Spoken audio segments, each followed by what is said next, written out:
You can see the mountains from here.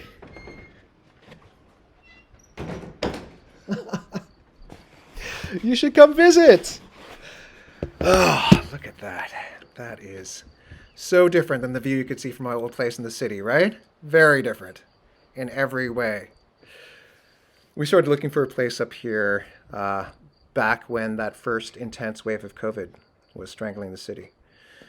Little did we know that by the time we actually found a place, we'd be trying to get away from a second pandemic, the spike of anti Asian hate crimes.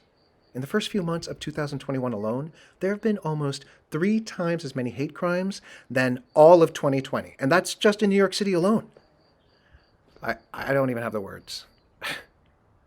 So, here we are, Connecticut. We can breathe here. Living in the house this big is so different.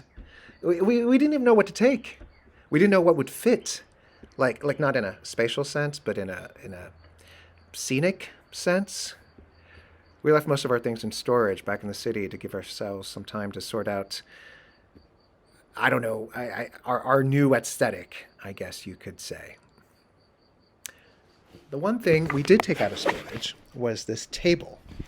We even had it refinished. This table has an amazing history. It's been in my family for years. We bought it from a family in Jakarta. That's where I grew up. And they got it from, well, let's just say they inherited it from a Dutch family who was leaving in a hurry during independence in the 1940s. Most Dutch families had to flee really quickly, and they couldn't take much with them. So, I don't know. I think it's kind of cool that an Asian now owns something that belonged to the Dutch who once ruled Indonesia. We went into town this morning. We drove, of course. You have to drive everywhere here. That's also been very different. But you can, once you get into town, you can walk around town.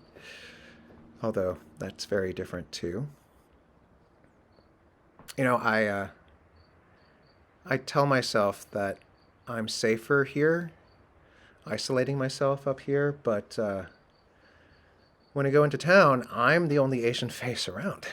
And that's isolating in a completely different way. And sometimes the isolation makes me even more suspect. Like, anti-Asian hate exists here too, right? So what do they make of me? What do I make of all these American flags everywhere? The past 5 years has made us see things so differently. The past 5 months has made Asians feel everything differently. My first few times in town, I didn't make eye contact with anybody. Until one day in a little park, there were a few seniors doing Tai Chi. Tai Chi, yeah, in Connecticut. Of course they weren't Asian. They gave me a big smile. I gave them a big smile. It reminded me of the elders doing Tai Chi in Chinatown, Columbus Park, back in the city. I used to like getting up really early and getting a sweet bun and some coffee and just watching them. They looked like they were floating, almost in a trance. And in many ways, they are. Tai Chi is so soothing and relaxing, meditative, yet each move winds up in a fight position. Yeah, they're meditating, but they're also preparing, positioning for combat. Last time I was in Columbus Park, there was no Tai Chi, there was only chanting. When Asian Americans are under attack, what do? Stand up, fight back. I guess we were doing in our rally what the elders who do Tai Chi were doing, preparing for combat. I think it's appropriate in every way for Asians to be chanting that in Columbus Park. And what is up with that name anyway? Columbus Park? Really? In Chinatown? In this day and age? They should rename it Corky Lee Park. Corky's photos and advocacy did more for Asian Americans than Columbus ever did, or ever will. Imagine if Columbus and the Spaniards had prevailed over the Dutch and the Brits. Maybe we'd be speaking Spanish instead of English. Imagine if Corky had prevailed over the pandemic. Sí, se puede. A pesar de todo.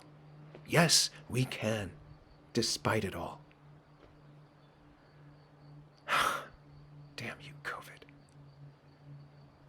Columbus Park must be renamed Corky Lee Park.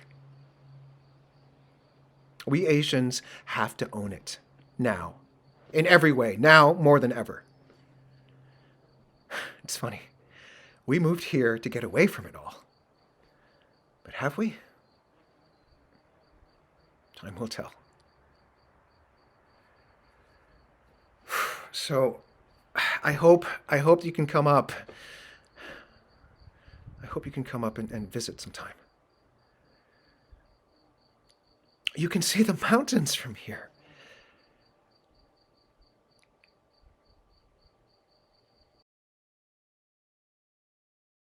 Whether we have been here for generations or have just arrived as a new American, Asian Americans are integral to the fabric of America. Our mission is to advance the civil and human rights of Asian Americans and to promote a fair and equitable society for all. Asian Americans Advancing Justice AAJC is deeply committed to our communities, and we will continue to advocate for all our voices to be heard.